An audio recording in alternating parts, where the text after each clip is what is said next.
on the record secretary to read for the record the minutes of the last ordinary public business meeting of this An ordinary public business meeting of the College Historical Society took place on the 3rd of February 2010 with former Taoiseach John Bruton in the chair. We were hosting the Celtic Tiger Cubs of the Student Economic Review, which is the Hist's biannual equivalent of having dinner with your wealthier, better-looking brother and his trophy wife, and having to explain why exactly that diploma in peace studies is taking you another 3 years. We were speaking against the university at Harvard, and pretty much the only thing Trinity has in common with them is that we too lost it all in the recession.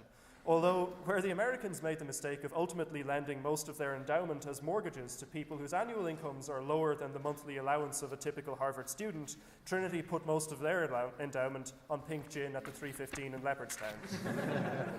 The debate that night was about the end of economic dominance, which one of my flatmates who studies Lit Crit tells me is totally the message behind James Cameron's Avatar.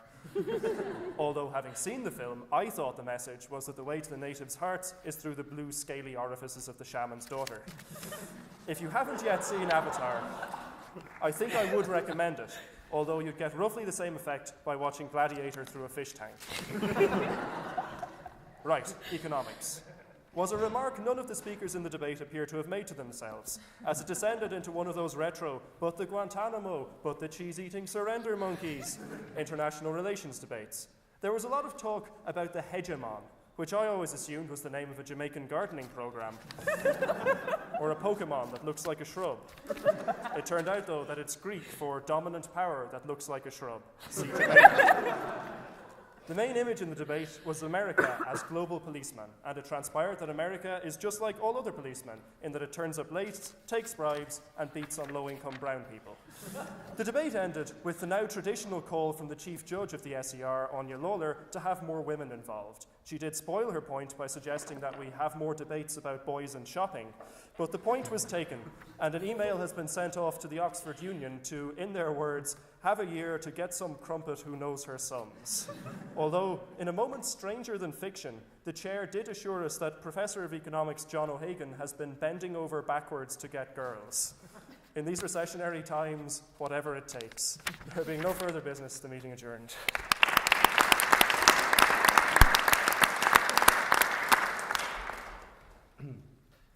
The last time I heard a report like that, the chairman of the Dáil was in the seat, but it wasn't as creative. I presume that there aren't any objections to me signing these minutes as a true, accurate and possibly wholly fictitious account of the last public meeting. There being no one with the creativity to object, I propose to sign the minutes. You're all very welcome to debate. I just want to make one point before we start. These are your oratory returns. Basically, if you put in the name of the speaker that's speaking and what you give them out of 100, we give out awards at the end of the year to those who've been the best orators in the society. Bella here will be standing at the door, and if you kind of read the instructions for how you judge a debate, and then sign it up and then hand it to her before you head up to the reception. That'd be great. Thanks, mate. Thank you. I'll now move to introduce the debate for this evening, that this House believes modern art has no artistic merit, and call on Kate Brady, the first proposition speaker. Thank you.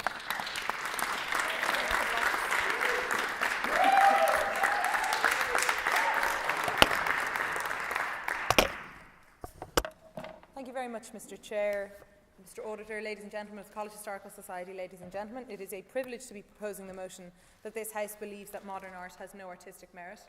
I was originally going to do this speech through the means of interpretive dance. For a variety of reasons I chose against this. One is that the recording wouldn't have gone down so well, and the other is that I don't want this to be based on interpretation. I want you to know what I think about art.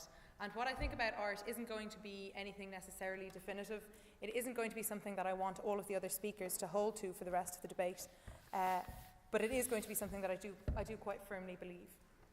I recognise that since the very beginning of the artistic era of humanity, since we first started using either the visual means or music to express ourselves, there's been a massive debate an impossibly large debate about what art is and what art should be, and whether or not the definition of art should be associated in any way with whether or not the art itself is good or bad, or whether or not it is pretty or unpretty, or any of these things. What I believe, and I understand that this isn't what everyone in the room will believe, is that art should be, at its essence, illuminating. It should be something that makes humans and humanities in general greater, broaden the understanding that we have of the world that we live in and the people that we're surrounded by, and so on and so forth. I think that modern art has spectacularly failed to do so, and it has failed to do so because of the overtaking to a certain extent of the idea above the execution, and the overemphasis that's been placed on one person's individual idea and not on them communicating that to people. So I think that there have been obvious, incredible artists in the era of modern art. And I am personally, though I'm not going to force this on everyone else, talking about the era essentially from 1860s odd up until about the 1970s. But this goes on into contemporary art, and it's possibly shown more in contemporary art than in modern art. And I recognise that in that time there were some of the world's best artists, some of history's best artists, making amazing and incredibly important artistic discoveries. But I don't think that they were modern art, or I don't think that they can define the genre, because I think there are always artists that kind of surpass their era, and there are always artists that surpass the genre in which they're working and perhaps building. So I think that though there has been good art produced in the last 2 centuries, modern art as a genre doesn't hold to the idea that there is such a thing as artistic merit. Modern art is something that has been characterized repeatedly through one person or 2 people standing up and making or attempting to make a statement through art, which I suppose all art does. But they attempt to make the statement in an unusual fashion that moves beyond the immediately representative. So the obvious example that most people would think of is Marcel Duchamp's Urinal, where one chap took a urinal, he put it in a gallery, and he said, "This here is art." And that was an incredibly important moment, or one of several incredibly important moments, where he asked, or he forced us to ask, what is a urinal doing in the gallery and what is art? And that idea is important, and that question is important, and the manner in which he executed that was good. But we moved then beyond that to continually question, and to continually question through the medium of art, our own interpretations and our own perceptions. We moved from portraying what we thought was the exterior landscape to what we as individuals thought of the world. And it began to be focused, or I think it began to be focused, too much on that individual element and too much on an idea and not enough on the execution. Sure? What would you say about art being a self-expression? It means that the artist is expressing it to suit himself as opposed to suiting a particular audience's views. Yeah. Art as from an individual point of view and from an active point of view for the person can be an incredibly important. I mean, creative therapy and art therapy is hugely important for a lot of people who are suffering from disabilities or suffering from emotional trauma and so on and so forth. There's definitely a personal value to creating something, but that doesn't necessarily mean that that which is created at the end of that is art. It doesn't necessarily mean that that art which is created at the end of it is illuminating or has any technical or emotional artistic merit, because if someone says, "These are my feelings in navy and pain here on this canvas," that doesn't mean that anyone can necessarily easily relate to that. And it's the fact that we have moved as an entire, all of our understanding of art has moved now, where you can see an incredibly beautiful thing, sometimes you can see an incredibly moving thing, and then they'll have an explanation of it to the side in a title or in a phrase that will be entirely different to what you were getting yourself from that display. And that, purposeful, or that necessity to explain the art shows that there isn't a thread between the idea and the communication, and that there isn't a thread between the idea and the execution. And that inability to communicate through art itself and not through the blurb on the side and not through headphones as you're walking through a gallery is where modern art fails in relation to that artistic merit, and it's why modern art does not have that artistic merit. What exactly is stopping you from disagreeing with the blurb on the side and interpreting the art as you want? So seeing a piece and altering it in your own mind. what I'm saying about modern art, you can do that. You can do that with anything, and that was the point of a lot of modern art, is that you can just pick up a soup can and you can say this is art. But that doesn't art make. That is an awareness of yourself, and that is you putting yourself in a situation where you can learn more, or you can notice more, or you can make art in your own mind, or you can learn about your surroundings. But it doesn't mean it doesn't mean that it has artistic merit. It doesn't mean that the item that you're seeing has artistic merit, because there's no connection between you and the person who's making it, and there's no connection between what it is meant to be describing and what it in the end of the day describes. There's no follow through from the creation of the art to what that art instills in someone else, which means that in the process of that you lose the communication from the individual to society, and you lose the communication of the idea, which is what art purportedly stands for. You lose any communication of an idea there, and you lose everything emotional and at all to an intellectual idea, or you have a divorce between the intellectual idea behind something and the emotional quality that is behind it. So the reason why I think that modern art has no artistic merit is because of the lack of follow through, and because of the lack of, I mean, in some instances, just because I don't like the look of it is going to be a big deal, but more because I dislike what it necessitates. I dislike the fact that it necessitates explanatory paragraphs. I dislike the fact that it necessitates someone describing why this is valid. And I don't like people being self-referential and questioning art instead of questioning the world that we're living in, because I think the world we're living in is what art should be exploring. And for these reasons, I beg to propose.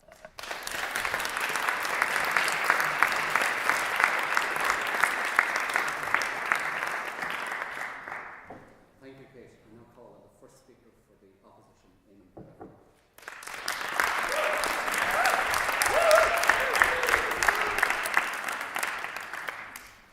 Okay, so we heard from Kate that she's not going to say that she doesn't admit that there's been some good art in the last, say, 100 years, or whatever we're going to take has been modern art. And I'm going to also say that I don't deny that there's been bad art since then.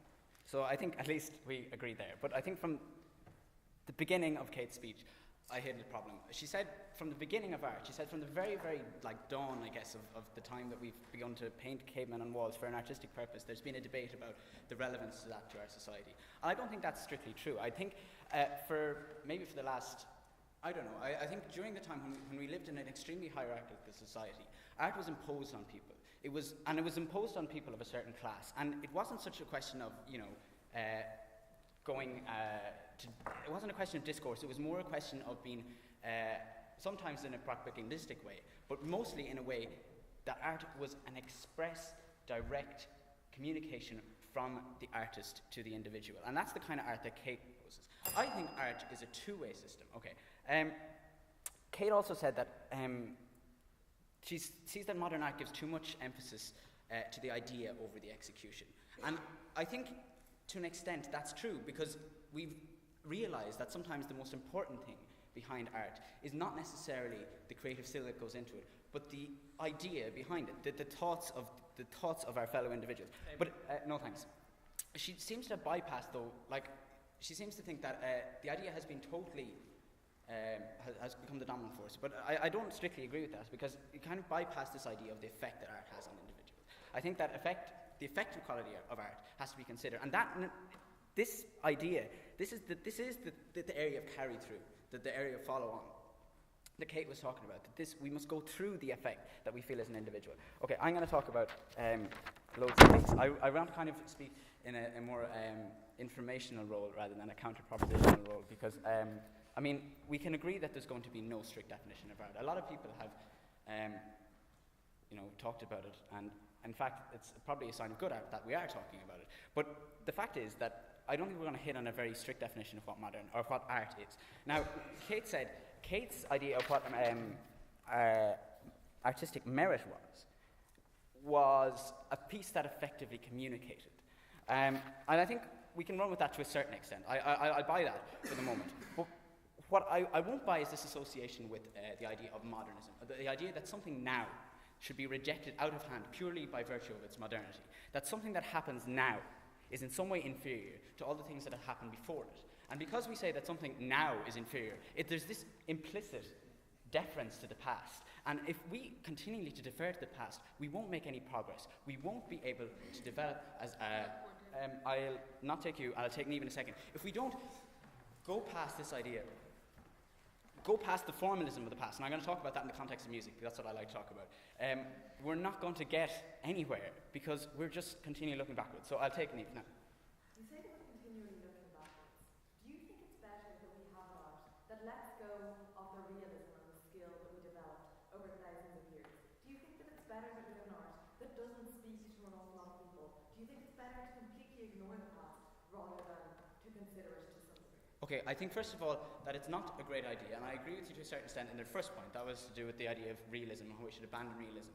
I don't think we should necessarily abandon realism, because we say every day in our National Geographics on the front page of the Irish Times that there are images that are taken now, and we accept that photography is an art, and that they really, really do show to us, you know, the reality of our situation. I don't think we should reject realism out of hand. The second one, and this is terrible that I've forgotten exactly what you're trying to say, because I really do want to deal with them. And I'll actually take your information again, if you don't mind, if you can think of the second one. Okay. I'm really sorry, because I'm so sorry about that, because it was really something that I wanted to talk about. I just wanted to talk about the three of them, and I really couldn't. Go for it. She was arguing the case of looking back and saying... Oh yeah, looking back. Yeah, thank you. No, good, okay. No, that was it. That's the thing.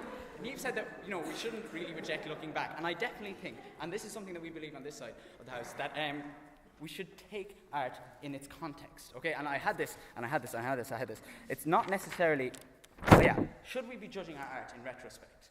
Okay, because this motion would have it that modern art, or art doesn't become something valuable until after the fact, right? No, it shouldn't be judged in retrospect. It should be judged in context. It should be judged as a stage in development, not necessarily as something looking back, something that only gains validity sometime in the future. Okay, no thank you. Okay, what will I talk about? I'm going to talk about the way that modern art has brought in some sort of, or a very definite idea of transparency and lucidity, and in a way that art has become self-referential, in a way that any painting, by virtue of its medium, cannot be. Okay, and I'm going to refer you to a piece of music that was composed in the 1960s by a man called Alvin Lucier. And this piece of music is not necessarily a piece of music in the very strict sense, as most people would go down to a concert and hear, you know, the notes being performed by people on instruments. This piece of music is a recording that's played back to the people assembled in the concert hall. And the text of this performance goes like this. It says, "I'm sitting in a room different from the one that you're in now. I am recording the sound of my speaking voice, and I am going to play it back into the room again and again until the resonant frequencies of the room reinforce themselves, so that any semblance of my speech, with perhaps the exception of rhythm, is destroyed.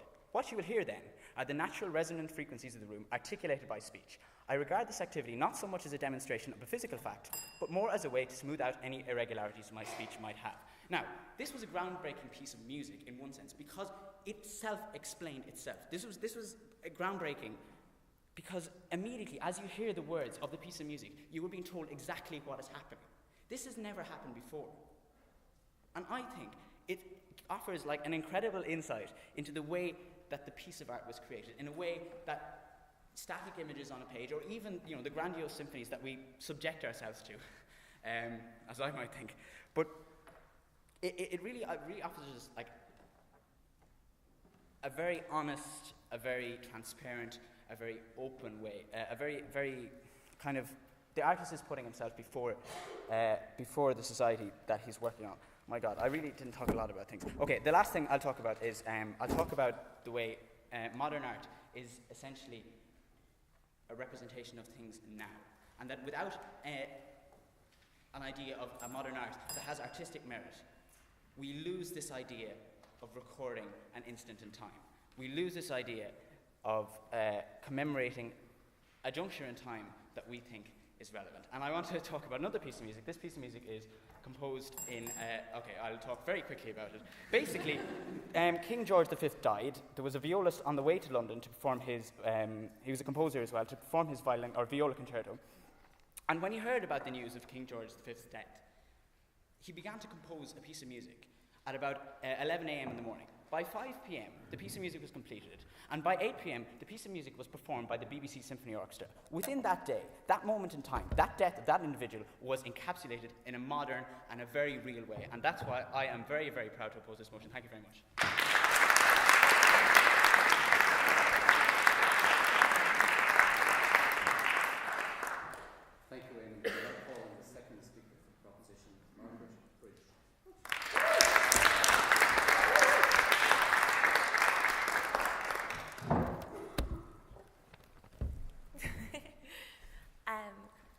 Gentlemen, ladies and gentlemen, and members of the College Historical Society chairperson, I'm here to propose the motion that modern art has no artistic merit.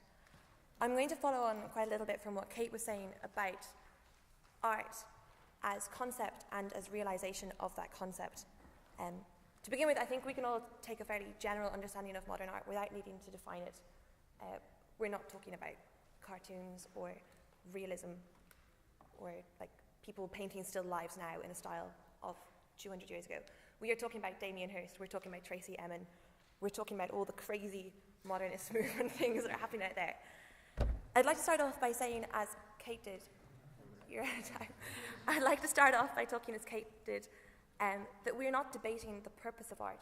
We're not trying to say here exactly what art is or should be.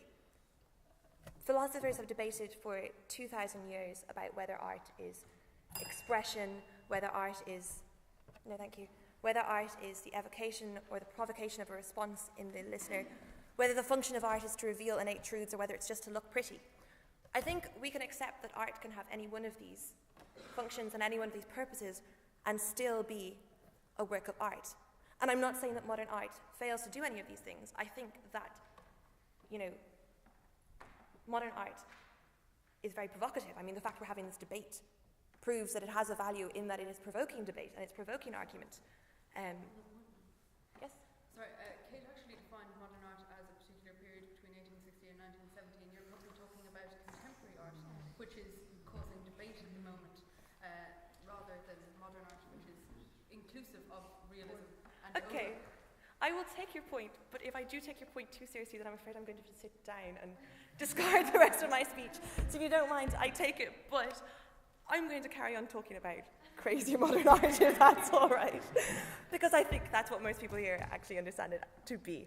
Sorry, where was I? Yes, I'm not saying that even these crazier works of modern art have no value and cannot communicate ideas. I mean, I do feel quite strongly, as Kate said as well, that if you have to explain your work of art to an otherwise very intelligent group of people, then you have failed to communicate something of that art. If your painting on a wall requires an explanatory paragraph, then your painting has somehow failed in its artistic purpose and its artistic aim. No, thank you. Eamon sort of touched on this when he said that art is all about its effective quality. But we must recognize that art is more than just an effective quality, because lots of things can do all these ideas that we purport to art. I mean, a conversation with somebody can affect you. That doesn't make it art. This debate is interesting and stimulating, but that doesn't make it art. Maybe if we had it in an art gallery with an Arts Council grant, we might be able to pass it off as modern art, but it isn't, let's face it. Art is more than just an abstract concept. There is something separating the realm of ideas from what we call art, from what we perceive to be art, and that is the physical realization of it. Yes. To what extent is that true? Like, say for example, Romeo and Juliet. Like, listening to that without knowing the manuscript, you mightn't know that that is trying to portray. I'm talking about the symphony, the yeah. Like, you wouldn't know that that's Romeo and Juliet, but like the piece becomes magic, like so much more when you know like that there's like a theme for Friar Lawrence or a theme for the love scene. Yeah, that brings me very nicely on. That brings me very, very nicely on to my next point. I'm not just saying that art. No, that's exactly what I would like to say. Yes, art is more than just an abstract concept. Art has a physical manifestation, or in the case of music, as you said, a very abstract manifestation. And as a music student, I will not even attempt to define what it is that makes music music, because I don't actually have the arrogance, I'm afraid. There is an element of creation fundamental to art. Art has an intrinsic value of its own. Music has an intrinsic value of its own. If we look at a Caravaggio, with no knowledge of the Bible, no knowledge of the narrative behind it, even no knowledge of art, I think we can recognize that there is an intrinsic value in that it has an intrinsic value. Listening to Romeo and Juliet, yes, it's pleasurable to listen to. I mean, art is not just about beauty, it's not just about pleasure, but it can affect us and move it. These things can affect us and move us without any need for further explanation. So there has to be an element of creation. And for it to have merit, I think we must allow that there has to be an element of skill in the creation. No, thank you. There we go. That's not to say that this is the sole purpose of art. The Greeks recognized the separation between art and craft, but there has to be an element of craft in art. So art is concept and creation. It's the two in one. To return to my earlier point about Caravaggio, we recognize the intrinsic value of a Van Gogh, of a Mona Lisa, without needing to look at it. But is there any real intrinsic value in an unmade bed scattered with used condoms, or in a cow encased in formaldehyde? I mean, here's my funny line. I didn't realize every time I left the house in a rush, or as I sat there in the school biology lab, that I was in the presence of great art. I think art, no thank you, art necessarily has to have both a subjective and an objective value for it to be art. And I think this is where a lot of modern art fails. If we take a subjective value, as I imagine that a lot of the opposition are going to argue for when we're considering art and when we're considering modern art, then I don't even see how, taking a purely subjective approach, you can ascribe any merit at all to modern art, because there's no way of judging that. What leaves, what may inspire thought or debate in one person might actually just send me to sleep. So is that a good work of art, or is it a bad work of art? Because the listener or viewer response is so diverse that I don't think we can judge that in any way. I have Eamon's point about music written here, because I wanted to take Eamon on about music. I was threatening to earlier as someone with 1 more year's music education over him. See if I can remember it. No, it's gone completely. Okay, so if we take that art has only a subjective value, then we can't judge it at all. If we take art to have only an objective value, then that's not art. I mean, we all recognize that. The Greeks recognize that. That has been recognized for 2,000 years as we debate what the function of art is. We recognize that it has a value outside of skill. And so, since most modern art has no objective merit, because Damien Hirst's idea of freezing 8 pints of his own blood in a mold of his head may be very, very inspired. I'm not debating that. It may be very, very thought-inspiring, but there's no skill at all involved, and that is why I believe that modern art has no artistic merit.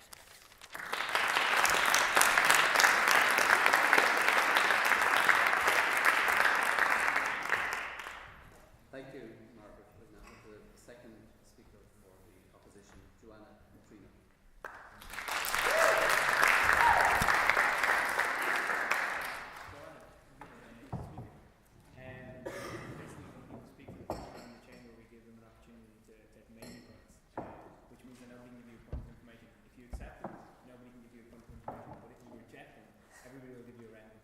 I waive my rights.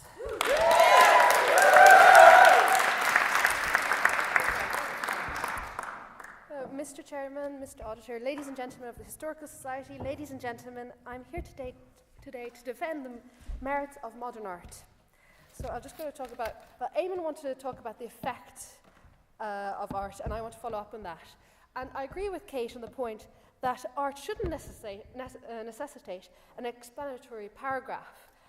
Understanding is not the same thing as experiencing. And I think that, I want to continue on the idea of experience. Understanding and theorizing about art is a whole other thing than experiencing art. Understanding and theory, I love that. That is when we are claiming the genius of the artist. That is when we're talking about something completely different. That is not the experience of art. And when I'm talking about modern art here, I'm going to talk about the experience. So, now I could be very pedantic. Modern art is just after post-impressionism, which is not the 60s. That it includes Van Gogh. It includes expressionism. Modern art goes from just after impressionism, post-impressionism, right until the 60s. After the 60s, that's postmodernism. I'll take your point. I hate to give you a point because I'm on your side of your debate, but to be fair, you can define most artistic movements pretty vaguely and any way you want. So I'm being pedantic to say here. what it is to say how long this piece of string is. I'm being pedantic. I understand what you mean by modern art. I'm just going to assume that the problem brought up here today is that can we appreciate art where the beauty is utterly questionable, the sort of art which makes one question the talent of the artist, all the repulsive, senseless blotches, blobs, forms, shapes, screeching sounds. Yes, sorry. If I think that a painting by Does that mean that Turner did not produce art? I think that when someone thinks that a real artist is someone who can reproduce a boat in perfect, realistic manner, does not make him an artist. I think that just makes him a craftsman. So, senses, shapes, forms, screeching sounds, is this art? Now, there are two ways of answering this in general. Either it is art because someone important says so, either it is complete rubbish because, let's be honest, it's a red square on a white canvas. I want, ladies and gentlemen, to prove to you today that we are very prejudiced people. We may be rational beings, but this does not mean that we aren't very stubborn and close-minded rational beings. And tonight I want you to bear with me and try to see why modern art is deserving of our attention, and why we are missing out on some of the most amazing experiences one can experience by being close-minded and, sorry to say, rational. Now, if art is the creation of hypersensitive being, this art is going to reflect the environment in which the artist lives, even subconsciously. And this is why there are such things as artistic movements. This is why art changes over time, because history changes, events happen, and this will be reflected in our art. This is one reason why we should even consider modern art. It has importance in our society. It will reflect our society. It will be a mirror of our society. Maybe you think it's strange and looks strange, but our society is strange. Sorry, yes, I will take it. Given that there is a certain tendency among modern artists to try and be different rather than to try and reflect society, do you think that in 50 years' time, the stuff that's being produced now will be an accurate one? I do think there are imposters. I do think there are imposters with our artists in art. But I'm trying to defend those who are actually being sincere to our society, who are actually trying to reflect, are being hypersensitive to our environment. So, then you say, then you say, with these few blotches, these few squares, these few colors on I'm talking about painting, sorry, I'll let Eamon talk about music and Margaret as well. It's just paint after all. It's just paint. Yes, so is Rembrandt. So is a Caravaggio. This is just paint. And I'm even going to go further than that. It's just colors, shapes, forms, sound, movement. There's nothing else than that. It's not because it looks real that it's not just paint. I'm asking you, ladies and gentlemen, not to be rational for once. Rationality makes us feel safe. It keeps us from noticing the vastness of our existence. It stops us from feeling nauseous. But the experience of beauty is an explicable experience. It cannot be called on demand. There is no golden rule for this, except that one cannot understand this experience. One cannot be rational if one is to experience beauty. We have to let our senses capture the objects without, we have to let our senses capture the objects without trying to understand them. Spinoza said that once an emotion is understood, it is no longer an emotion. And I believe it's not just because Spinoza said it. The thing is, our sensations have been perverted by the mass media and pop culture. We are dictated what is beauty. They claim that beauty is intrinsically in the object, beautiful in itself. We have been dictated by our past artistic movements and by fashionable notions of beauty. We believe that sunset is and always will be beautiful, but this is because the romantic Victorians have pictured it so many times and have written passionately about it so many times. We have notions of perfect beauty which are not our own notions. No, thank you. I am asking you tonight, ladies and gentlemen, to be sincere to your own senses, to abide by your own feelings, to be sensitive by yourself. And once you do, I can promise that you will perceive a lot more than you ever have. And maybe that in front of a Jackson Pollock, you might just feel that stroke of paint as intense, you might just feel that stroke of paint as intensely as he did when he blotched it across the canvas. You might, for a very brief moment, be projected into another realm, a metaphysical realm, ladies and gentlemen. It's an intimate experience. Diane Arbus photographed freaks and the outsiders of our societies in the 60s. She saw beauty in that which was considered bizarre, ugly, strange. And these pictures are amazingly and radically different. And yet they provoke and have the power to move. We have to stop limiting our ideas of beauty. Modern art is just a movement. All things change. And we have to accept this. Indulge the present, even if you are nostalgic of the past. It might liberate you. You might find it liberating. And for these reasons, ladies and gentlemen, I wish to oppose the motion that modern art has no artistic merit.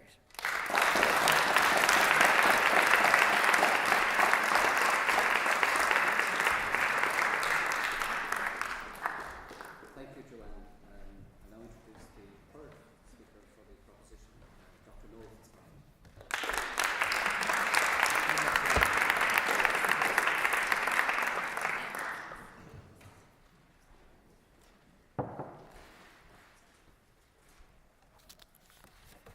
Good evening, ladies and gentlemen. I'd like to thank you for giving me the opportunity of speaking here this evening, which I found out this afternoon. Just to explain a little bit about who I am, I'm a lecturer in critical theory in fine art. So I spend my time teaching students how to rationalise and theorise about art. So it might seem a little bit strange that I'm standing here saying that art, modern art, has no intrinsic value. If I understood the motion correctly, it's about the artistic merit of modern art. So I thought, I would hold the opinion that art has an intrinsic value for society, and modern art also has an intrinsic value for society. But nonetheless, I thought I might go back and start with Plato. When we look at Plato's The Republic, he is the first person who questions the role of the artist and the role of art. And in Book 10 of The Republic, he comes to the conclusion that art has no serious value. But how he came to that conclusion is perhaps of interest to us, because his understanding of what art was based on the idea that art was a copy. It's a copy reality, mimesis, mimetic paradigm of art. That an artist is somebody who copies the natural world around him. And again, in his concept, it's like a copy of a copy of a copy, because the demiurge is somebody who creates a copy of the ideal world, so the artist is creating a copy of that copy. So in one way, the artist is 3 times removed from the truth. When I mentioned to my colleagues this afternoon what the motion was before the House this evening, to say the least, they were surprised. Considering that modern art has now been debated for 100 years, that Pablo Picasso, his painting The Demoiselle d'Avignon is in 1907, we're in 2010, and we're still asking the question whether modern art has artistic merit. If, however, we accept that modern art does not attempt to represent obvious figurative copies of reality, if we accept that modern art is more than a copying exercise, if we accept that it is a move away from a mimetic paradigm of artistic expression, then we must accept that modern art is attempting to do something different. If we look at Kandinsky's paintings, there's no obvious representation of the world that surrounds us. There's something else. There's no desire to represent. The artistic merit is somewhere else. If the artistic merit is based on the ability of the artist to represent figuratively the world around us, if we accept that as a definition of what artistic merit is, then we have to come to the conclusion that modern art does not have an artistic merit. In short,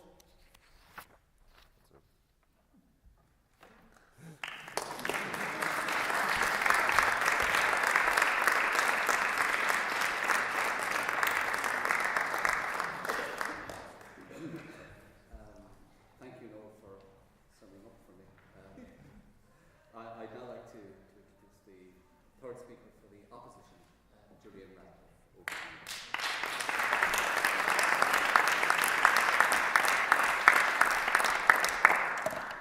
Ladies and gentlemen, members of the Society, as an Oxford man, I feel very honoured to come to an older and in many ways a more distinguished debating society.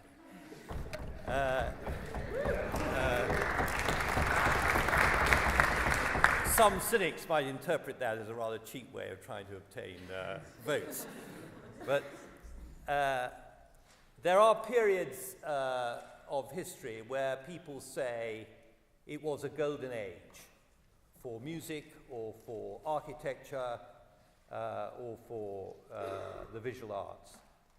And therefore, I think the motion is perfectly correct to pose the question, and it is constructive to do so, because, and I take the view of the Philistine who is in no way knowledgeable about fine art, and I am not myself, because I am considered by the art historians in my company to be a Philistine since I did not study the subject. Most Philistines and men on the Clapham omnibus or the Dublin omnibus would consider modern art actually to be contemporary art, because when they talk about modern art, what they think of is the more extreme versions of Tracy Emin's Bed and so on. That is what is in their minds. And I think we have to ask whether there is a fundamental difference in what these artists have been trying to do recently compared to what artists have done before. I think there is a fundamental difference. I'm not sure it's a good, healthy rationale for what they did. But I think we should be conscious of the fact that many contemporary artists are producing art that is designed to shock and outrage for its own sake. Many artists pushing out the barriers of what happened in history did shock or outrage, but they did not set out to do that as their primary purpose. And one of the problems with contemporary art, I think, is that A, it's extraordinarily easy to fake. B, it's exceedingly impractical and will not last and cannot be transported. And more importantly, the reason the artist did it very often was to shock and outrage, rather than to convey any other meaning or message or truth or reality or unreality. And therefore, I think the key question, yes? Is, for example, Michelangelo painting the roof of the Sistine Chapel because he was paid to do it necessarily any more glorious motivation? I haven't yet made a value judgment about this contemporary artist. I have merely said that what I think the question before the House may be is whether the motive of shocking and outraging for its own sake is really going to produce a period which we can look back on and say was a period of golden culture. And when you think of the investment we have made in the large number of students who now have an easier ride in the educational system than they did in 50 or 100 years ago, a hard-headed economist would wonder whether the return on the investment is going to produce a golden age. And although I've been asked to speak for those opposing the motion, I think the question for all of us is whether the artists of the contemporary period have anything other than shock and outrage as their end product. Thank you very much.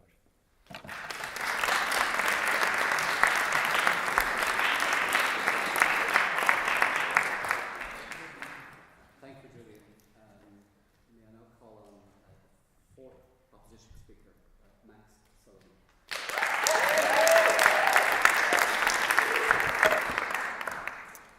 Give me a moment now. Sorry.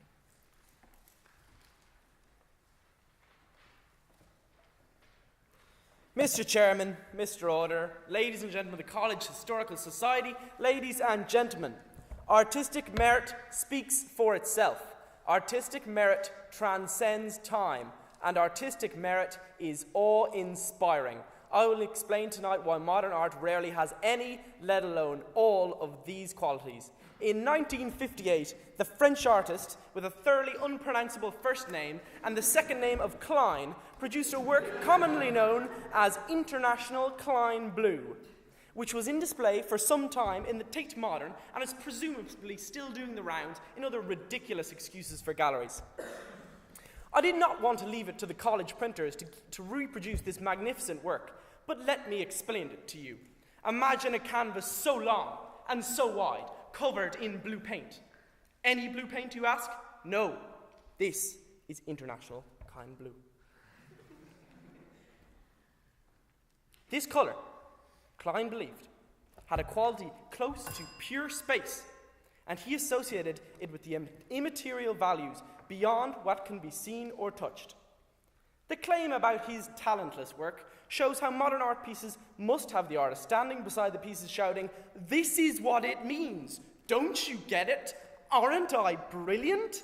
To survive, modern art requires the artists themselves or other self-important art critics to patronizingly dictate to the public what it is to be understood by their random and ridiculous pieces. I'll take you in a moment now, in order to give the impression that they are in fact deep philosophical contemplations on life. Great art speaks for itself. Modern art does not. Don't you agree? So let's say that I'm quite dense and need like a reader's copy of T.S. Eliot to understand what the hell he's going on about. Does that make his art and his poetry any less meaningful when I finally do understand it? Yes, it does.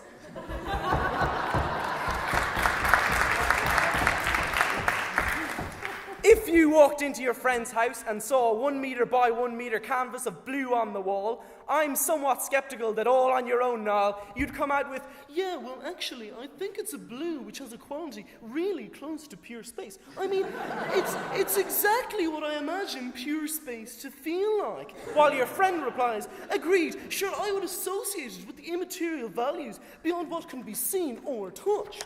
No, ladies and gentlemen, the accompanying notes, I won't take you, Ger, I'm sorry, to International Klein Blue state that the painting's power lies in its ability to invade the viewer's sensibilities and exert a strong meditative influence. Yeah, well, Klein, you didn't do that. That's just blue. Klein displayed no more artistic merit than I did by wearing a black t-shirt today and thereby instilling a profound sense of despair and apathy in everyone in the room. I will now move on to a little bit of rebuttal. Sure, why not? Why does he have so much more money than you? Because of silly people like you, Niall. Niamh. Both of you. I'm tarring you all with the same brush. You're all idiots. Sorry. I'll move on to Eamon Bell's point. He said that we want to judge modern art in context, in here and now, that we want to judge all art in context. But artistic merit should be enduring. Eamon is simply conceding that this will look terrible in a few years' time. Let's just look at it now while it's lovely and we think it's all shocking and brilliant. Joanna said open-mindedness helps us perceive more beauty.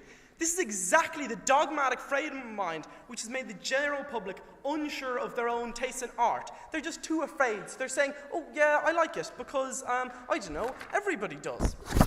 But in reality, ladies and gentlemen, modern art is art. Unfortunately, fine. I'm willing to accept that anything which is presented to an audience can be art. It can be a urinal taken out of context or a pipe with "This is not a pipe" written on it in French. But do these pieces have artistic merit? No.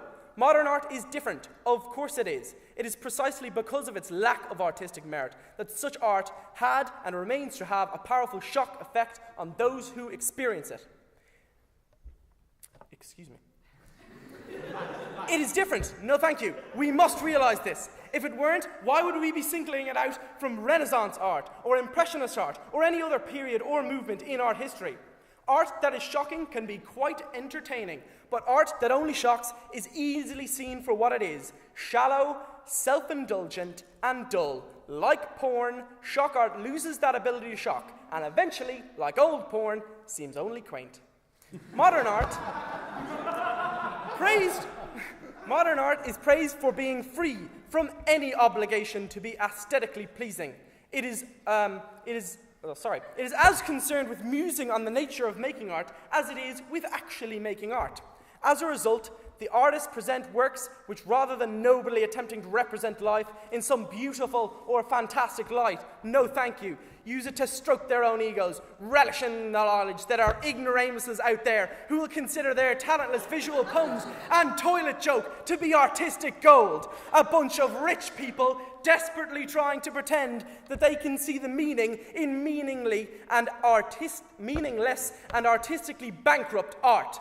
Not every piece of art is worth more than the materials used to make it. No, thank you, Jamie, I'm nearly finished. Art can take many shapes and sizes. Let's be brave enough to admit that some of those shapes and some of those sizes are effing rubbish. Thank you very much. I beg to propose.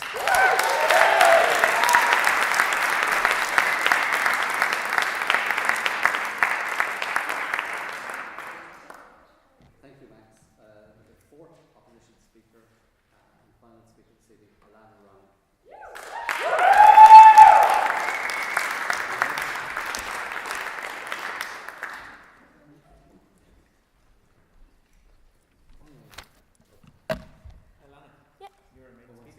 Indeed. Would you like to take your maiden rights or wait? Yeah, I'll go with the clap. Woo!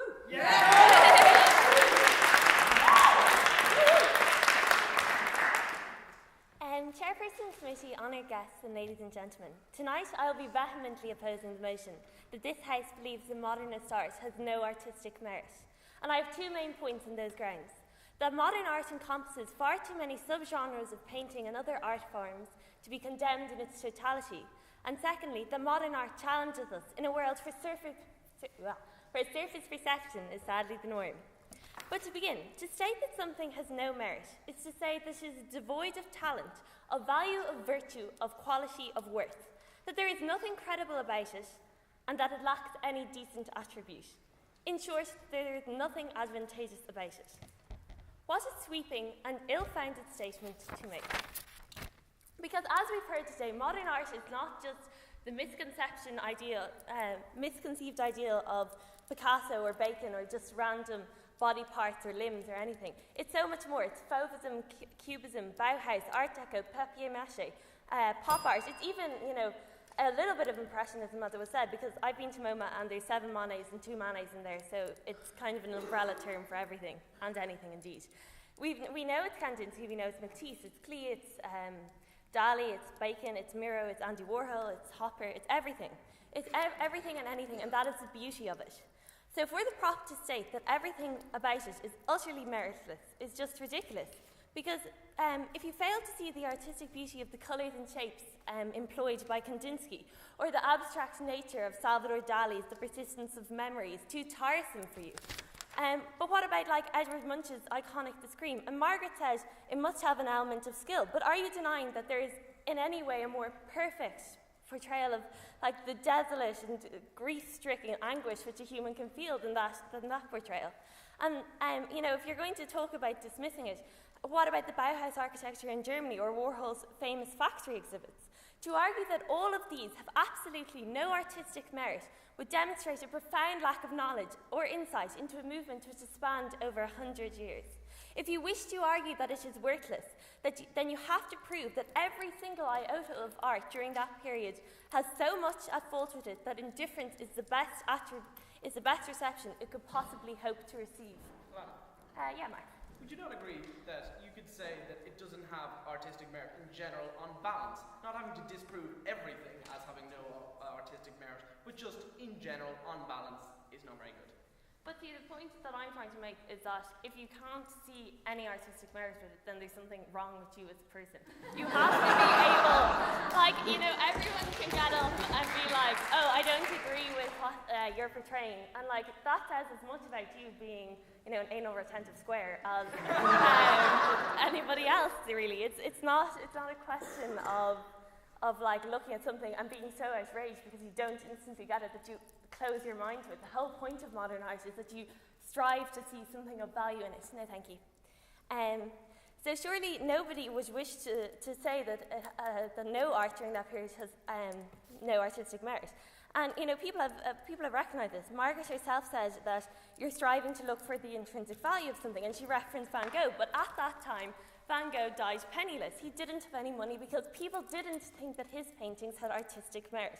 So that just shows us how hard it is for us to conceive properly the merit of art during the time frame in which it is produced, because it is only through later periods when we're able to reflect on the way the art has changed and how it has corresponded to the time frame in which it is produced that we can critically evaluate as to whether it indeed does have mirth.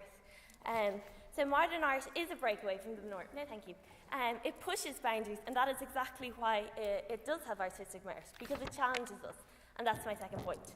We are living in a world where everyone is totally fixated with image and external appearance and want to judge people quickly and irrationally on a reputation or a first-hand impression. But modern art gives us welcome relief in that respect. Unlike Baroque or Renaissance art, rarely will two people look at a painting and take from it the exact same reaction. Kate said that one person makes it, but that one person is inspiring in so many others different opinions and different responses to that work. Yes, it begins with one person, but the extent of it and the inspiration it causes in so many others is not to be denied. Artistically, it's completely open-ended. It is never obvious or easily summarized. As Max has told us before, if you don't get it, hard luck, but you shouldn't shut your eyes to it. It requires the viewer to exercise independent judgment, and that as to what the subject matter may be on the basis of their own instinct or their personal emotion. So its merit lies not in the fact that it is just the physical aspect as it was in previous artistic generations. And Niamh said, in her first, or I think it was her second POI, that do you not think that it ignores the past? I don't think it ignores the past at all. I think it builds on it. It takes from all the things that made past art so great, like the brushstrokes, the attention to detail. Look at Dora's hair. That's amazing, in that every single precise hair on that hair as such is completely portrayed. And in my response to that is one of my favorite paintings is Marc Chagall's La Vie, which I just think is incredible in that it builds on all the things that were in the previous generations, but it challenges us to venture into the chasms of our imagination and to seek with it a singular and unique response based on our own personal experiences. And Kate says there's no follow-up, but my whole idea of modern art is that the follow-up is your imagination, that it brings you to wherever you want to go with it, that it's endless. It can be whatever you wish it to be. And so I'm not going to impose my pathetic interpretations of it, but I did bring along La Vie, but apparently I can't show it to you because that's a prop, or I don't know. But yeah, you should look at it, and there's fish in it, and personal appearances. It's like the whole painting isn't about fish, but there's fish in it, and you should look at them and think of what the fish represent to you, because to me they mean an awful lot. Like it could be just keep swimming irrespective of the trials and tribulations you're going to face, or there's always more fish in the sea, or maybe it's just random because life is like that. No, thank you for our time. The merit of modern art is that if it causes us to think, to question, and to engage with art far more than any passive biblical scene ever will. So, in conclusion, I'm a philosophy student as well, so I thought I'd reference Aristotle, who says, "The aim of art is to represent not the outward appearance of things, but their inward significance." And that, to me, is exactly what modern art is about. It's not about the painting a pretty picture or a still life. It doesn't concern itself with landscapes or anything of that form. It's about emotion and the significance attached to the little details. Finally, as I said already, it is incredibly hard to accurately assess any art within the time frame in which it is made. Therefore, I believe it's just so naive at best to say that it lacks artistic merit, and I think it's downright ignorant and close-minded to do so at worst. Thank you.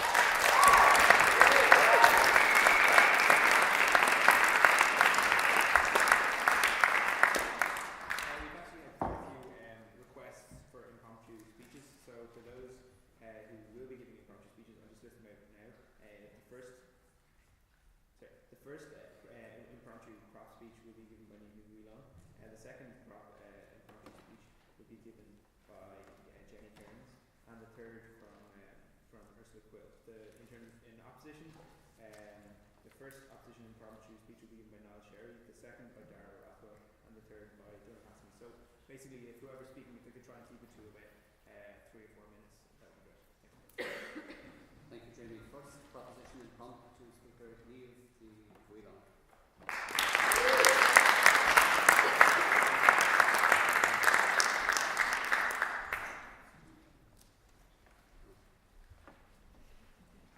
liked that joke about the 3 or 4 minutes thing.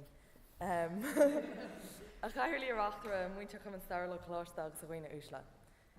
while ago, I was in a friend's house, and it was one of those houses where like all the walls are painted white, and they have like copies of Time magazine and the New Yorker kind of pretentiously littered around the place.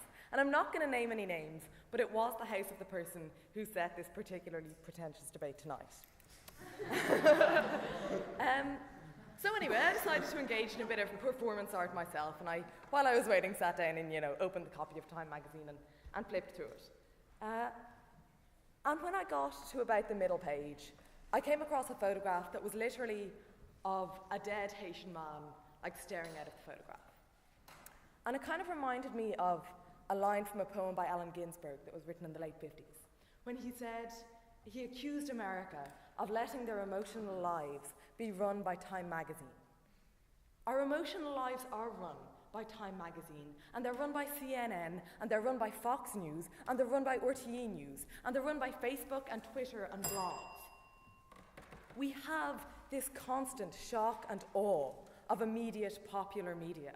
We have these constant, viciously realistic representations of terrible things in the world. Like, we have a terrorism in this century that is in itself a form of performance art that does attack the symbols of our society. Everything has become symbolic. Everything has become artistic. Everything has, no thank you, become a representation of the world, has become a method of art through which we have to challenge our perceptions. I don't think that art, modern art, has been able to keep up with that, because art does have to challenge our perceptions. But I think that in a world when we are shocked so often, when we are outraged so often by real life, art has not been able to keep up and art has lost its way. I think that we've had a lot of talk about the beginning of modernism. The beginning of modernism was in the early 20th century, soon after World War I. Part of the reason that we saw such a dramatic shift in the nature of art at that point was that World War I changed the fabric of reality to such an extent that people felt that old methods of representation no longer applied, could no longer represent reality. I think that in the course of our lives, over about the last 20 years, if not in our experiences, in our methods of communication, we have seen a similar shift. But our artists, I do not think that they've kept up with that shift. I don't think that they've been able to represent the moment in which we live. I think what we've seen is what the speaker on the opposition outlined. No, thank you. Which is that we've seen a tendency to try and shock more, to try and go further, to try and make the world more outrageous than it already is. And fine, maybe paint flicked across a canvas that one time did represent the fact that the world is a chaotic place. But we've had enough of that. We're sick of artists saying, you know what, guys, like, we'd give anything for a still life, but we just don't know what's going on, so we're going to have another baby born strapped to a crucifix. Like, yeah, I'm going to be a big star. I think that we've had a lot about this issue of art being about intentionality or art being about experience. And I agree that, it's a two-way process. But I think in modern art, we have seen the creation of an artificiality, because people aren't trying to create art for its own sake. People aren't trying to create art to represent themselves or to appeal to others. People are creating art to outrage. People are creating art to shock. And that is not a good enough motive as far as I'm concerned. Just because we have a right to free speech doesn't mean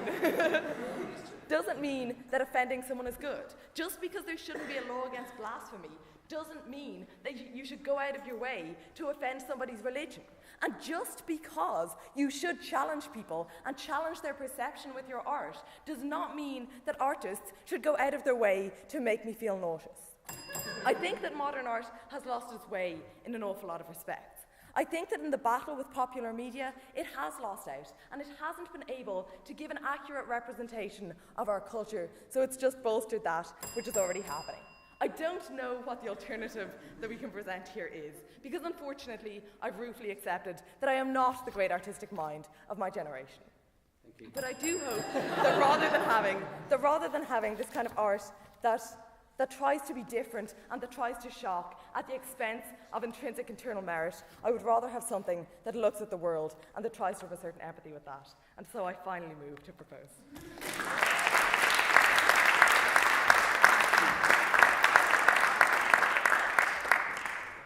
Thank you, Neil. I would remind the audience that I was actually serious about the 4 minutes. As chair, I will move to dispatch box. Thank you, Neil. The first opposition impromptu speech from Niall Sherry.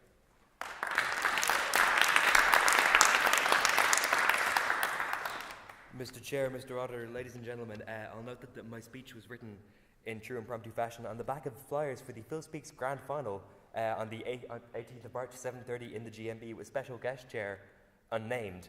So I will probably be sticking to the 4 minutes, but I do have a couple of things that I want to say. The first being that I utterly reject the idea.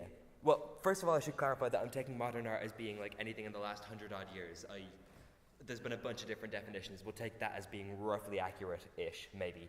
So I kind of reject the idea that this recently, or even judging contemporaneous art, that we can be arrogant enough to assume that we understand that art's place in history and that art's place in human culture. And Alana said this, and I thought it was a really good point, that Van Gogh didn't sell a painting in his lifetime. Mozart died penniless and was buried in a pauper's grave. Jane Austen was the Marion Keyes of her day, some trashy romance novelist who in Emma put in a specific rebuke to her critics where they said that her books were too short and too frivolous, so she mocked them in one of her other books. The point is that we don't always get what art means and where art will fit into our concepts of ourselves and our concepts of history at the time. So to look at something that's produced today or last week or a year ago and say, I know what that art will mean, I know what the value of that art is, no thank you, is shockingly arrogant, especially you, but everyone in the proposition. But more importantly, I think that it's really important to consider art at the moment in terms of its place in history, because art has always been sort of an increasing strive towards realism. If you look as far back as Greek statues, and as they went on through the millennia, they became more and more accurate and closer to depicting what people actually looked like. And the same with painting throughout the Renaissance. The closer that they got to depicting what people actually were, to actually being able to put onto canvas the beauty of the world, the better that we consider that art. And so when we come to an era where there are movie cameras and digital cameras of the quality of which I'm pretty sure didn't exist in the 17th century. I'm not a historian, so I might be wrong on that. But I'm pretty sure that we have technology now that can capture the beauty of the world much more efficiently and much better than any painter ever could. You can never get, using oils and whatever the hell else goes into paint, anything as accurate as you'll get using a camera. So art and modern art necessarily moves away from everything that we considered to be of artistic merit before. Everything that used to be important in art no longer matters because we have other things that can do those things just as well. And so I do think it's somewhat stupid to reject or to have the idea that modern art is just paintings and is just sculpture and is just things dunked into a jar of formaldehyde. Because I think that you can also consider modern art to be photography and to be cinema. If you look at something like The Godfather, that is objectively a brilliant representation of an art form and a brilliant representation of human life, or any other fantastic film. Personally, I consider Mean Girls to be something of an art form. I know I might be something of a minority in that. There's a lot of feelings, all right? But that means that the shock value that people have talked about was always inevitable in a period where art changed completely. The value of art changed completely, and the aims of art changed completely. Because what's the point in trying to paint a more realistic person when you can take a photo of someone? And so, I think that the idea of interpretation is also important, and I'll be brief about this, don't worry. But I think that when Max rejected my POI in this and did a wholly inaccurate impression of my voice, it's much higher pitched and with much more of an American twang. Get it right next time. But I think that the thing that we got from Kate and from Mags and from other people in the prop, that art isn't art if you need someone to explain it to you, is utterly inaccurate. I don't think that T.S. Eliot is any less of an artist or has any less of an impression on me because I didn't immediately understand what the love song of J.L. for Prufrock was about. I don't think that Shakespeare is any less Shakespeare because I don't always understand every single word in the text and sometimes need to flick to the back of those books that you used to get in school to figure out what the hell he meant. As an example, Botticelli's The Birth of Venus is one of many different myths. like I'm going to stop. Botticelli's The Birth of Venus is one of many different myths surrounding how Venus, or more accurately Aphrodite, came into being. So if you look at that without a specific knowledge of what he's painting about, it's just some naked chick riding a clan. Like, that has much more artistic merit when you look at the title of it and know what the hell he was trying to do with it. So to say that art loses all of its merit if you need someone else to explain it to you is absolutely wrong. Names and meanings and things have more meanings than just their names. It's the difference between Voldemort and he who must not be named. It's the difference, as Kate explained to me the other day, between Jean Valjean and 24601. Names mean something. Outside meanings mean something. Art is not just the piece itself, it's everything around it, and so I stand proudly in opposition to this motion.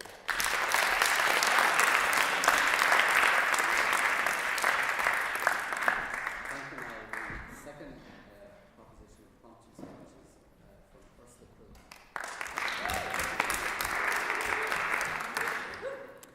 Harnig Arachtra, Loch Starlin Cholosha, Rain Oshla. I was thinking during the debate that I hadn't spoken in the chamber this year yet, and I thought it was somewhat ironic that the main reason I hadn't spoken was because I found it quite hard to have opinions on some of the debates we were having, and this is the most subjective one we're having, and I somehow want to add my comments. We've touched on many things, and it really is quite a discussory debate that nobody on either side can really define any of the words of the motion, and so we're just left with a really cool discussion. But there are a few things. First of all, there was a kind of short story that I wrote for the junior cert. It was kind of make up your own version of a fairy tale. And the fairy tale that was given was The Emperor's New Clothes. And basically, very shortly, I said we were at an art exhibition and everybody was looking at these frames that had nothing in them. They were blocks of white. And then my little brother, who was in the story as this little boy, says, "But there's nothing in the frames," and everybody turns away and is very embarrassed. And it's The Emperor's New Clothes, we all know. So it's kind of, it's something that I've thought about for a long time, this kind of, why we go to galleries, we go to the modern art galleries, and we kind of make an effort, we like, people who are educated, we like to make an effort to see something in what we're not seeing. And we like to be kind of challenged by, should I be seeing something in this? Or am I just being really dim that, like, this person was trying to, I hope, express something to me, and it's not getting through. And it is something that is quite distressing for us. We kind of like, what is art today? Is it just a blue canvas? Is it just an unmade bed? Or is it just frozen blood? And we don't like to think of art that way. We like to think of art as the Mona Lisa, or as really moving pieces of music. No thanks, Stephen. Our vision of art is something that illuminates us, as Kate told us. And so it's quite hard for us to go to a modern art gallery and kind of walk through the rooms and take it seriously, really. But I think as Niamh brought up, it is quite a kind of a trait of our age that we try to take things seriously that aren't very serious. We try to see irony in everything, and we try to, everything is kind of, well, there actually is a meaning to this canvas. It's untitled. Do you get it? And then I wonder what he's trying to say there. Oh, we can't title our age, and it's really deep. Do you get it? Like it's very deep. And Niall said we don't understand. Oh, does that make me really dim that I don't understand a T.S. Prufrock? As soon as I read it, as soon as I read Prufrock, I didn't understand. Probably there was a line I didn't understand in every single line, but it immediately illuminated me. It immediately made an impression on me, and that is an artistic achievement. When something can immediately, it doesn't have to be immediately understood. And it's like the thing, you don't need to have read a book of something to have understood all the references that it's making. Or if it's a piece of music that's based on something, you don't have to have understood all those references. But it does need to immediately make an impression, I believe. And that's what I think we believe art is. And I think it is also important that Niamh brought up photography, because I think art has really changed. And that's why we're really having this debate, and why we don't even know how to define modern art. Because because, and I did want to spend more time on this, but I won't, because photography was really important, and it has changed everything, because it means that realism that we had in the 19th century is now in photography, and is now in brilliant films such as The Godfather and Citizen Kane. That the realism is in those photography, is in photography. So we're getting that in photography, and therefore artists that are using palettes and paints don't know what to do, because that's already being done. So I will close and propose the motion. Thank you very much.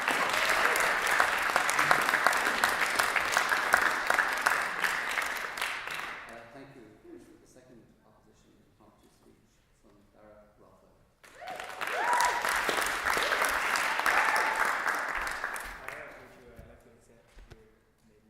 Oh, I shall waive them, yes indeed.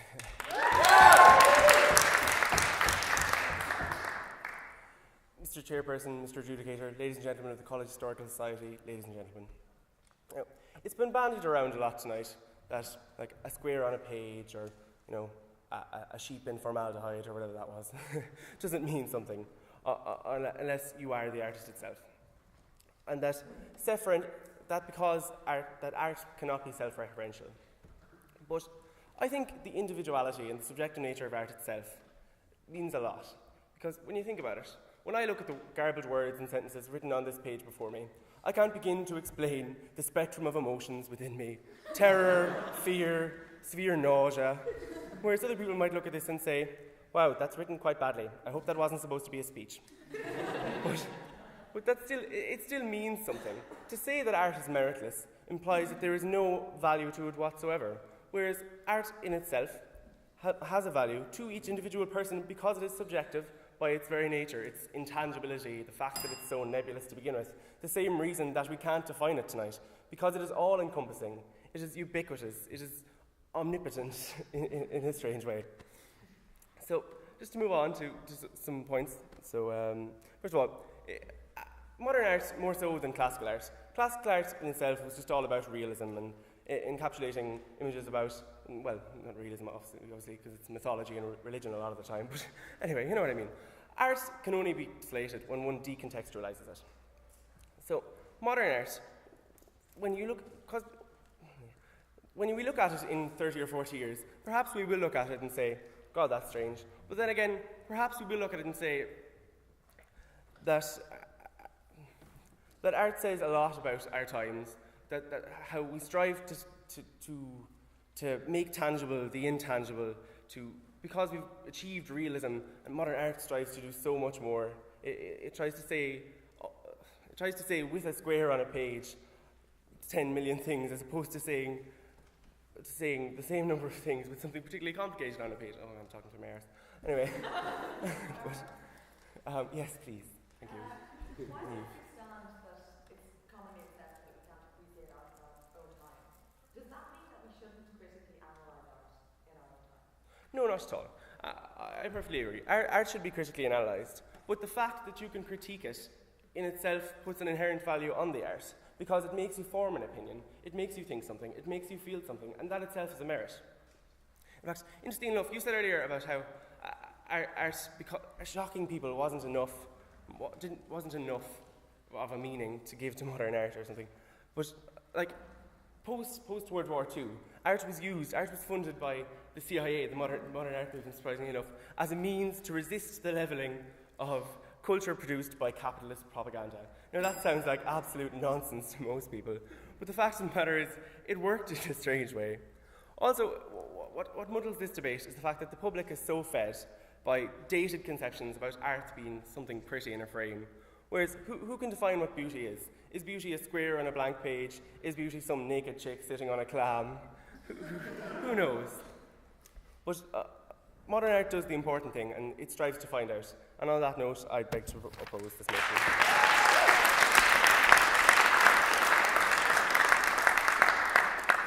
Thank you, Dara. The third proposition of impromptu speech is from Stephen Buggy.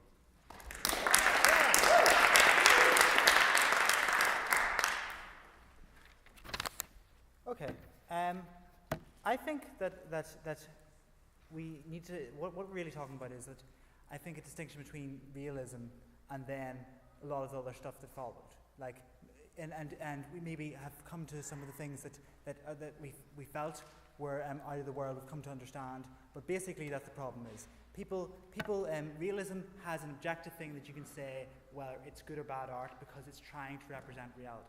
Therefore, it's easy for a critic to say, this picture is a bad picture of a tree because it doesn't look like a tree, it's a picture of a duck. You know, that's really the problem. And what I think, like, one of the stories that I remember, like, reading a book about against post-structuralism was talking about the 20th century. I'm not going to talk much about post-structuralism. I believe it's another time. But back in the day, when to own art, to be able to possess art, you had to be someone wealthy. Basically, everyone else was working on trying to survive. They didn't have much money to spend on art. All they had was a bit of folk art and stuff. Then what happened was all of a sudden you had industrial revolution, you had lots of wealth and stuff, and then all of a sudden the ordinary person could buy pictures for their house. The ordinary person could read novels that were designed for them. They could do all kinds of things and possess all kinds of art. And all of a sudden, art didn't have that thing that the rich were able to show off to people that they were wealthy. So what they said was, what we'll do is we'll prefer art that is incredibly difficult. Therefore, the only people that will be able to understand it are the incredibly intelligent people who are able to get a full education. The problem with this is that as you do this, as you move into more and more abstract art, you become more unsure yourself that there is actually great art. That it's like the Emperor's Clothes. The more and more people, the more and more abstract the art gets, the more and more important it is to get the art, to be able to say that I actually understand this piece of blank canvas and I get the incredible motive thing, when there isn't actually anything of value behind that art. That we maybe have moved to a position now where there's just a whole load of charlatans sitting out there selling pieces to rich people who buy them in great loads and say they're of value. Like it was said by I've forgotten your name. Sorry, sir. That that won't be that this art will this art be an investment for the future? Will people in the future think it's a great art? If we continue the way we are going, yeah, because they're going to think that it's completely abstract and completely understandable. So therefore, it's good art. Yes, Eamon, do you have a point? Yeah, about just talking about charlatans who are paying for it to have sorry, on the point of unintelligible art for rich people to try and exert control over the lower classes. I would attribute the perceived unintelligibility of new pieces of work to the amount of available information, like through the internet, through things that have come over since the developments that we've had in the last 100 years. Like, art is more complex because there's now more information available to understand it. I agree. Like that it's true that art's going to get more complex, more difficult to understand. But I also agree that I fear we may have got to a point that there is nothing left in art. That people are just buying it to show that they are capable of buying the up and nouveau art. I did actually want to talk about cynicism as well. That I think that a lot of problem with the modern art is that it's just always trying to criticize things, always saying things are worse, always deconstructing things, always saying things are bad as they are. And I think that's a really bad way for us to go. I think we should also say that things are good and things are of value, and these are the things that are of value, and we should try to display that with his art. I don't think they're doing that enough. So for these reasons, I move to propose.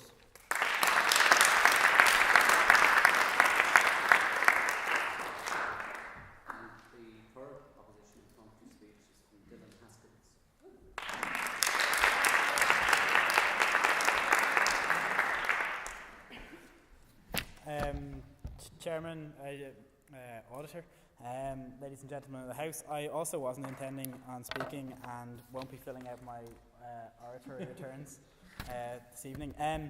Just on a couple of points, Niamh, you mentioned just there to the last speaker that a question of can art not be critiqued in our own times. I would argue to that even in, for instance, even when Impressionism was happening, there were people that were supporting it and then a majority of people that were against it. So it can be critiqued and understood by those of us who are cultured, but not by the majority of everyone else.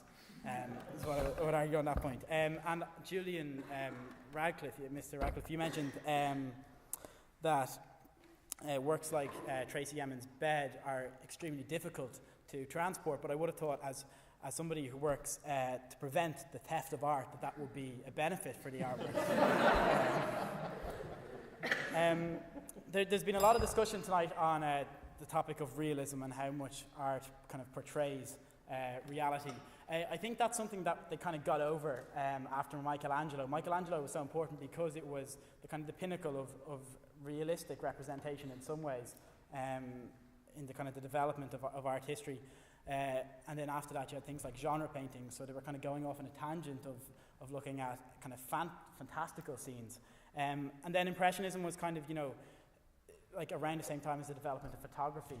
So there was this direct representation, and then Impressionism was trying to do something a little different. It wasn't just about the reflection of light and the effect of light, which it was about. So there's a huge aesthetic thing to do with the art and the effect of aesthetics and the sensory pleasure that they can give. But it also was reflecting a contemporary society rather than these kind of fantastical things. But then again, on the idea of representation, I will argue that art isn't necessarily about directly representing, but rather kind of facilitating a discussion about a people in a society. But I'll do that further on. Max, I'm glad you mentioned International Klein Blue, because I was trying to reference that and I couldn't remember the name of it. But I was going to use that as my example of how explanations often do serve something really well, because maybe you didn't finish reading the explanation, but it went on to say that International Klein Blue is a copyrighted colour, and that for me is the pinnacle. Nothing to do with space, it's the fact that a colour can be copyrighted, which says so much about the whole idea of intellectual copyright and how much can you copyright something, because essentially it's a pure colour. And that made the art for me, and I used to think, what the hell is that bloody blue thing, and why is it in this book? And now I think, amazing, that blue thing, it's in the book. So I would argue for that. In terms of art that is shocking, I would move away from the likes of Damien Hirst, who his real genius, in fairness, is more in how he's kind of made a farce of the entire art world and show how fickle the whole thing is, and that in itself is genius. Like it's not about the diamond skull, it's about showing up that. Where things go from there, I'm not quite sure. But one of my favourite artists is a guy called Krzysztof Wodicko, a Polish guy who mainly works with projections and kind of interventions in the world. And one thing he did in the 80s, around the time that Thatcher's government had just given a load more money to South Africa, which was still kind of practicing apartheid, Wodicko was doing something in Trafalgar Square, and kind of there was a protest happening outside the South African embassy, and off the cuff he decided to turn his projector that evening onto the pediment of the South African embassy. And the South African embassy, just as a kind of a background information, was built in the 20th century. Most of the buildings in Trafalgar Square were built much earlier than that, but it was built in a neoclassical style to give it the same cultural authority for a rather kind of a new addition to Trafalgar Square. It gave it the same cultural authority as embassies like the Canadian embassy across the road, which using the kind of the symbol of neoclassical architecture is something that's been repeated in the US. And it was repeated by the Nazis as well in Germany in a lot of the architecture that they constructed. So Wodicko projected a swastika onto the pediment. So it was kind of this dialogue with the actual architecture which exposed the whole facade image that was being put up. And I think something like that is shocking, but in a society, in a culture, a visual culture where we're so bombarded with images, because of the way technology has developed, the only effective way to really convey a message is to trespass into that visual culture territory to kind of gain some newer meanings out of changing the meanings of different things. I'm getting into the semiotics more than the structuralism. So where was I going with that? Yeah, another example to give on that point. In the Alter Modern, in the Tate Triennial, which is a kind of a big thing. This is actually the final point. The Alter Modern is an exhibition that happened in the Tate Triennial last year, and there was a whole different works that was put together by a French curator. And a lot of the works I personally thought were rubbish, but there was one room, and it had all these paintings from the museum's collection, existing paintings, not by the artist that the work was by, but he was kind of projecting onto these and putting some of them into darkness and illuminating them at different times and kind of animating the works. So the entire work was references of other works, which I thought spoke a lot about our society at the moment, because we reference things and it's just a series of references based on other references. But the most interesting thing was not the works that I saw there, it was the symposium that I went to as part of the exhibition. And that is the most important thing for contemporary and for modern art, is that it provides kind of a forum for discussion about the world that we're in a way that emotion can't really. By presenting these works, the discussion that happened was a really fascinating discussion about kind of what comes after postmodernism. And it was providing an official context for that discussion to happen. And just on a quote on the kind of the validity of art in general, and this would count for the motion as well. The 19th century art historian Ruskin said that civilization writes its biographies in 3 books: the book of its words, the book of its deeds, and the book of its art. Neither book can be understood without the other 2, but the only one that's veritable is the book of its art, because a society can write what they want about themselves and what they imagine about themselves. They'll write their own history, how they wanted to write the history, but the art is what they made and what they produced. And that says a lot more than either of the other 2. So that's why I would beg to oppose this motion.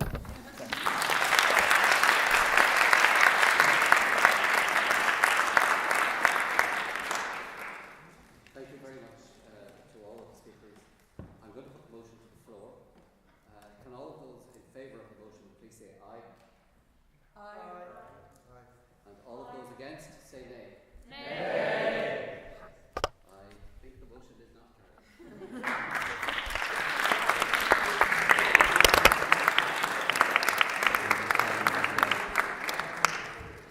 Well, thank you for an intriguing evening. I promise I won't keep you very long. The hour is quite late. That was absolutely fascinating for me to listen to. A nice mix of humour, fact, and debate. I'll endeavour, I think, to sum up the proposition first, and if I may, I'll try and sum up each speaker in a sentence, if I can, and then maybe draw my own conclusions on the winner here this evening. I think it's remarkable that we can spend 2 hours debating modern or contemporary art, references to Plato and Aristotle, apologies to Socrates aside, and good luck Caravaggio, we never knew we had you, without a single reference to an Irish artist. What's going on? Apart from T.S. Eliot. But anyway, there's a lesson for me. Kate, for the proposition, I think you were trying to tell us that art is about translation, transmission, and exchange.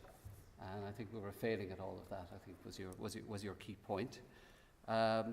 Margaret, I think you got lost somewhere or stranded somewhere between the shark and the unmade bed, and then you kind of you recovered a little bit and sought some solace in the deep blue Danube with your references to music. And I was delighted to see the base being expanded to talk about other art forms and to take away some of the boundaries that we can sometimes be hidebound with in terms of definition. Noel, if we look to figurative as a measure of artistic merit, I think was a very neat device in terms of shifting the locus of debate into something relatively objective. And I think you struggled manfully. You must have. You found yourself in Plato's Republic almost immediately, and they're all on strike there, so you won't get back out of there. But I thought it was a useful debating device. Max, confused in blue, but don't you know that black is not about despair? Black is about the infinite possibility of the void. And the impromptu speakers, and my notes are a little scattered, again trying to sum up in a sentence and be fair to everybody. Niamh, great debate, wrong room. I think Ursula, you should probably reach for abandon the naked emperor. Where's Ursula gone? Oh, she's here, great. Abandon the naked emperor, and I'm reminded always of the story of the pretentious carryman who found himself in the Met, and he called the attendant over and he said, "Is that a Renoir?" And the attendant said, "No, that's a mirror, sir." But The third one, Stephen, again, if ducks are on trees, then it simply means that the ESB has flooded the Lee Valley again. And then moving to the, hopefully not getting confused on this, moving to the opposition. Eamon, you kind of got stuck in gear and you recovered, and then you reached for music.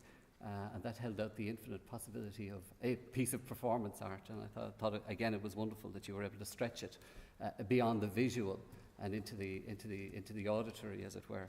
And I suppose to recover 3 or 4 times in losing one's train of thought is a good sign that the breadth of the is emblematic of the breadth of debate here. And you're absolutely right. I mean, modern or contemporary art is about seeking to record this moment in time for posterity, and I think the point is well made. Will it be around in 50 years' time? Joanne, you know, the red square on a white canvas is probably Moscow in winter. You know, who knows? I mean, it's you know, after Cubism probably. And the sunset is probably a piece of installation art that's repeated every day, you know, by a higher being. And I think, let me see if I can follow my notes.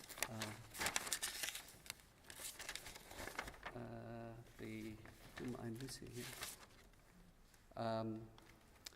Julian, you probably were a little lost in a more venerable institution than Oxford, and it was nice of you to remark so. But I think there were a couple of pitches for future employment that you should take note of. But you know, in particular from the very last, from Dylan, the last impromptu speaker. The shock value, absolutely, but I think shock nowadays leads to pecuniary return as well. And I agree with the point that there has been a little overemphasis on that. You know, Joanne, you know, indulging in the past and parking nostalgia, you can learn from that as well. And I think one that doesn't, when you don't learn from history, you're destined to repeat the same errors. But I think all art is iterative, and it builds on what's gone before to a degree. And there is something cathartic about shocking to change and to force change and to force that paradigm shift. From the impromptu opposition speakers, Niall has clearly never heard of mixed media, but clearly he likes to eat the peach fairly regularly. Thank you. Dara, ubiquitous omnipotence is Tiger Woods before the crash, clearly. And Dylan's employment pitch was superb. Thank you. Art disguised as everyday furniture. That's clearly a new business model for you, Julian. Just to sum up from my own perspective, does modern art have artistic merit? And I know that takes the wording of the debate here this evening and changes it slightly. Contemporary and modern art is neither for the lazy nor the shallow, I believe. It is not of the more traditional representational art which paints the picture for you. Instead, it invites an engagement with the soul and the spirit in its endeavour to capture and transmit its take on the human condition. It engages, I think, with our animal spirits and works as senses beyond the auditory and the visual. It poses challenges for seer, for hearer, and for artist. Is a bold black line more jarring in its expression of rage and baser emotion than the epic blood-bathed battle scenes that the old masters seem to prefer? Is a subtle movement of the water lily more eloquent in its calm than the soothing yellows of an Ellsworth Kelly? And is the rage of loud installation art less profound in its expression of dismay than the unfinished or destroyed torsos of Bacon? And I withdraw my comment earlier. Bacon was referred to a number of times, and he is Irish. I would tend to look back to what the artists themselves thought, and I have a few quotes, I think, that are eloquent in what the seminal artists of the modern age thought of what they did. From the moment that art ceases, and this is a quote, to be food that feeds the best minds, the artist can use his talents to perform all the tricks of the intellectual charlatan. Most people can today no longer expect to receive consolation and exaltation from art. The refined, the rich, the professional do-nothings, the distillers of quintessence desire only the peculiar, the sensational, the eccentric, the scandalous in today's art. I myself, since the advent of cubism, have fed these fellows what they wanted and satisfied these critics with all the ridiculous ideas that have passed through my mind. The less they understood, the more they admired me. Through amusing myself with these absurd farces, I became celebrated, and very rapidly. For a painter, celebrity means sales and consequence affluence. Today, as you know, I am celebrated, I am rich, but when I am done, I do not have the effrontery to consider myself an artist at all, not in the grand old meaning of the word Titian, Rembrandt, Goya, or great painters. I am only a public clown. I have understood my time and have exploited the imbecility, the vanity, the greed of my contemporaries. It is a bitter confession, this confession of mine, more painful than it may seem, but at least and at last it does have the merit of being honest. And that, ladies and gentlemen, was Pablo Picasso in 1952. I think in summing up, for presence, performance, dexterity, and the reference to porn by Max, I think the proposition had it. And setting aside my prejudices, the proposition had it. Thank you very much.